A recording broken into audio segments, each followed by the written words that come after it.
लंकापति से मैं स्वर्गपति भी बन जाऊंगा। जगत का नियम है, यदि विजय के पश्चात नूतन वैभव न जोड़ा जाए तो यश की ज्योति धीरे धीरे क्षीण हो जाती है। आप परंतु की घट लगाए हुए हैं, स्पष्ट क्यों नहीं कहते? क्या कहना चाहते हो आप? मैं कैलाश पर्वत जाऊंगा और लंका में कैलाश पर्वत स्थापित करूंगा। शिव जी के रहते हुए कैलाश पर्वत को कोई नुकसान नहीं पहुंचा सकता।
बलशाली और पराक्रमी है विष्णु।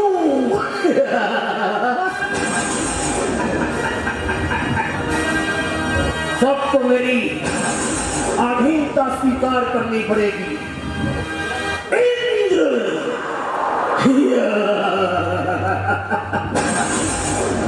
एक ना एक दिन लंकापति से मैं स्वर्गपति भी बन जाऊंगा। सारे लोग मेरे सामने घुटने टेकेंगे, क्योंकि मैं विषधर काला हूं, मैं तक्षक नाग हूं, मैं भक्षक हूं, आदि हूं, अनंत हूं। मैं ही ब्रह्मा, मैं ही विष्णु, मैं ही शिव शंकर हूं, मैं महाकाल हूं, मैं रावण हूं।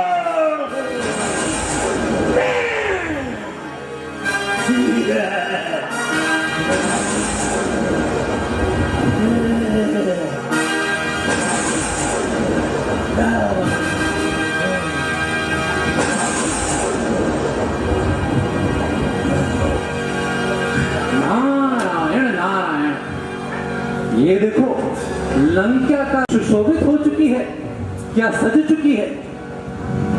ये द्वारपाल, इधर तो सुनो, जाओ लंकेश्वर से कहो कि मुनि नारद उनसे भेंट करना चाहते हैं।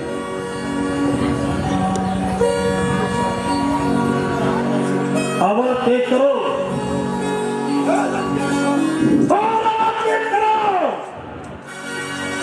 बोलो। मुनि नारद, देव ऋषि नारद अनायास हमारी लंका में, मुझे स्वयं जाकर उनका स्वागत करना होगा। लंकापति रावण की, लंकापति रावण की। देव ऋषि नारद की जय बोलो। वो हमारे अतिथि है। देव ऋषि नारद की नारायण नारायण। प्रणाम देव ऋषि। जय हो लंकेश्वर महाबली रावण। आज तो लंका के स्वर्ण शिखर ऐसे चमक रहे हैं मानो सूर्य ने अपने रश्मि मुकुट को उतार कर तुम्हारे चरणों में धर दिया हो। आपके दरबार की विभूति को देखकर सराय भी विस्मित है। आपकी भुजाओं का बाहुबल और बुद्धि का वैभव सिर्फ पृथ्वी लोक तक सीमित नहीं बल्कि स्वर्ग और पाताल दोनों ही आपके यशगान में रत है। देव ऋषि नारद, आपके शब्द मेरी विजय मालाओं में मोतियों के समान है। क्या आप जानते हैं कि हमने ब्रह्मा को प्रसन्न किया और जिस कारण देव दानव यक्ष उनके हाथों कभी मेरा अंत नहीं हो सकता। स्वर्गपति इंद्र को रणभूमि में त्रास्त कर अपने चरणों में उनके वज्र को गिरते हुए देखा है मैंने। तुम लोग का कोई भी ऐसा सिंहासन नहीं जिसे मेरे चरणों में स्पर्श न किया हो। यक्ष किन्नर दानव सब मेरे आगे नतमस्तक हैं। मैं सबसे पराक्रमी सबसे बलशाली राजा रावण हूँ। निसंदेह लंकेश्वर निसंदेह। और आपका पराक्रम केवल रणभूमि तक सीमित नहीं उसकी महिमा तो युगों युगों तक गाई जाएगी। ब्रह्मा का वरदान, इंद्र पर विजय और देवताओं का समर्पण, इन तीनों चीजों ने आपको त्रिलोक्य में द्वितीय बना दिया है। निसंदेह आपके चरण जहां पड़े विजय ने स्वयं पुष्प बिछाए। आपके शत्रु आपके नाम से कांप उठते हैं। अब आपके राज्य के सामर्थ्य और समृद्धि को कोई चुनौती नहीं दे सकता। परंतु परंतु क्या मेरी जय गाथा पर आपको कोई संशय है? ऐसा कुछ नहीं है लंकेश्वर। आपके पराक्रम पर मुझे धनी की संदेह नहीं। आपके चरणों के नीचे स्वर्ग पाताल तीनों नतमस्तक है। परंतु लंकेश्वर जगत का नियम है यदि विजय के पश्चात नूतन वैभव न जोड़ा जाए तो यश की ज्योति धीरे धीरे क्षीण हो जाती है। आपके रत्न जड़ित महल, स्वर्ण जड़ित सिंहासन और समुद्र परिक्रामित लंका द्वितीय है। परंतु परंतु फिर क्या परंतु? आप परंतु परंतु की घट लगाए हुए हैं। स्पष्ट क्यों नहीं कहते? क्या कहना चाहते हो आप? लंकेश्वर, क्या आपने कैलाश का दर्शन किया है? कैलाश का दर्शन? जहां मेरे आराध्य देव शिव शंकर शंभो विराजते हो वो स्थान मेरे मन मस्तिष्क मेरे हृदय में हमेशा समाया हुआ है। कैलाश का वैभव, वहां की जड़ी बूटियां, वहां की जल संपदा, वहां के सौंदर्य हमेशा मेरे अंतर्निहित में समावित है।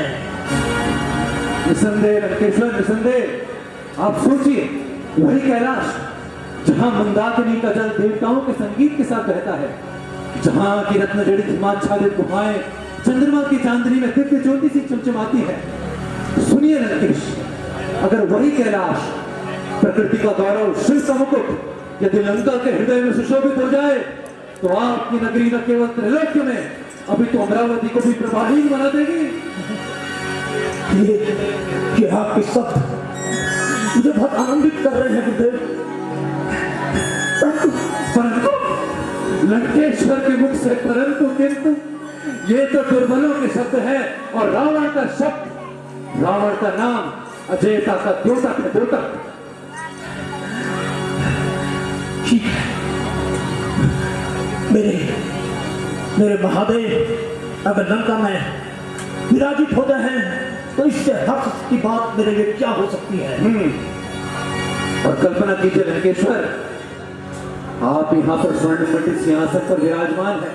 पवन की मंद गति आपके चरणों को स्पर्श करती है, लेकिन आपके आराध्य देव महादेव प्रकृति की ठंड में, शीत लहर में नग्न पांव व्याघ्र चरण में विराजते हैं। ये कहां तक उचित है लंकेश्वर कि भक्त वैभव में डूबा रहे और भगवान शिव के कठोर आलिंगन में? नहीं, ऐसा नहीं हो सकता। मेरे आराध्य देव शीत लहर का प्रकोप झेलते रहे और मैं यहाँ लंका में मैं लंका में स्थापित कर दूंगा। मैं कैलाश पर्वत जाऊंगा और लंका में कैलाश पर्वत स्थापित कर दूंगा।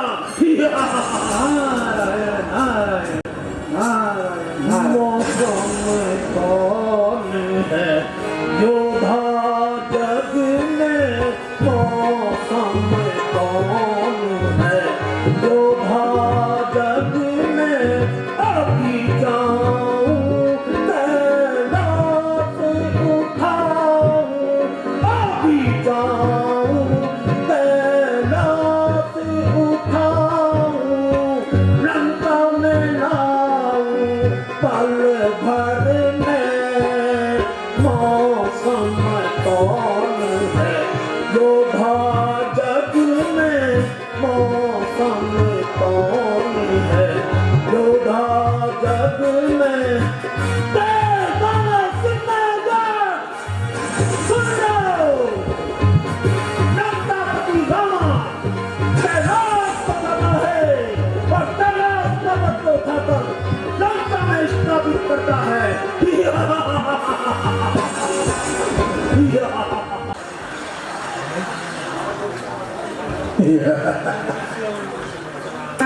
कैलाश, कितना सौंदर्य है, मन हर्षित हो रहा है। कैलाश में मेरे आराध्य देव हैं, मैं अपने आराध्य देव को लंका ले जाने आया हूं और इसके लिए मुझे संपूर्ण कैलाश पर्वत उठाना होगा।